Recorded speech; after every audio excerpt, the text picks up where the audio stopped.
Good evening. I'm Chief Meteorologist Jason Smith here on Facebook Live as we're getting ready to do a little update here on Nicholas, which is almost a hurricane.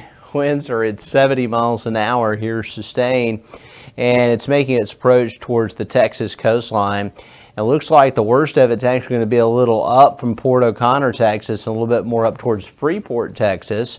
It's kind of skirting Matagorda Bay there and tracking towards Galveston and Houston, and all the rain's going to be near the center and to the east of the center, and there's going to be a lot of rain with this as it comes ashore in Texas. Now, this is a possible hurricane. It's a high-end tropical storm. It's in the Gulf of Mexico, but if you measure it out, it's 500 miles away from us. So we're just too far out away to really see any significant impacts for now. We will get some rain out of this, though, in time, and that'll happen as we get into especially Wednesday. So first, let's look at the statistics on this, and we got an advisory at 7 o'clock with a pressure fall. Pressure down to 988 millibars. That is a 12 millibar pressure fall. Corresponding with that, we saw an increase in wind, and the wind's down up to 70 miles an hour. It's so close to becoming a hurricane. It may technically do that as it comes ashore. We'll see. As far as the presentation on satellite radar, it really looks more like a tropical storm. It looks like the eye is trying to close off a little bit here at the last minute. And it's definitely going to bring some very heavy rain, and the worst of it is going to be where below Bay City you've got Freeport, Texas, and then you get up to Galveston. Kind of that's going to be what we call the sweet spot. The area is going to get the worst of it. Houston's going to see a pretty good bit of rain out of it, but so will Beaumont, and so will some of the areas up on the east side of Houston. You know, Baytown, for example, the Beaumont area, and then up into Louisiana.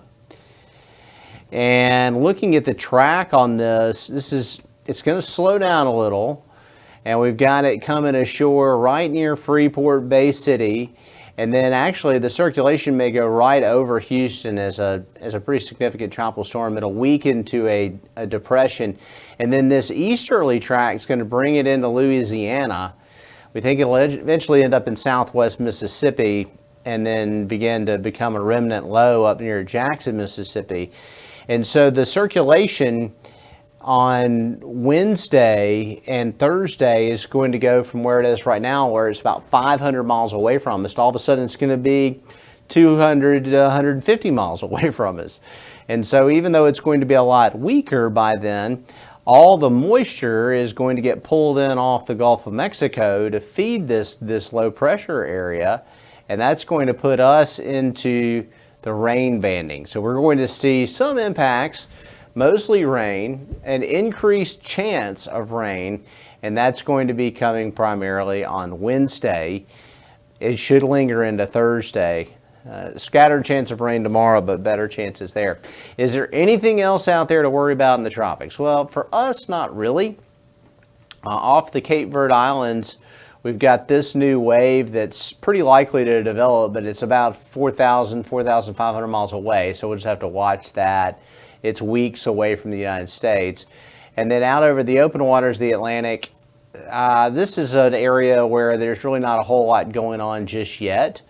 We've got a trough right through here, and then there's a bit of an upper low right here, and then we've got a little trough or disturbance right through here, and this is what may actually develop into something, and it's going to go north. So, you know, if that happens, the chances of it coming in the Gulf of Mexico are next to none, relatively slim. If you're thinking about the weather tonight around the house here in the Gulf Coast region, we do have a few showers trying to show up on radar. Most of this is light sprinkle activity. Otherwise, things are quiet. We're way out away from the effects of Nicholas, but that will change as we get into the forecast. We'll talk about that coming up here on Fox 10 News. We've got Nicholas right here, and you know, as it takes that track across Louisiana, it's going to start to draw all this tropical moisture with it, and along with that, sticky overnight lows. Daytime highs are in check this week, but the overnight lows not as crisp as what we saw late last week. That's an update on Nicholas. Will it become a hurricane? We'll have the latest on that one with a new advisory coming down on Fox 10 News at 9 and 10 p.m. See you then.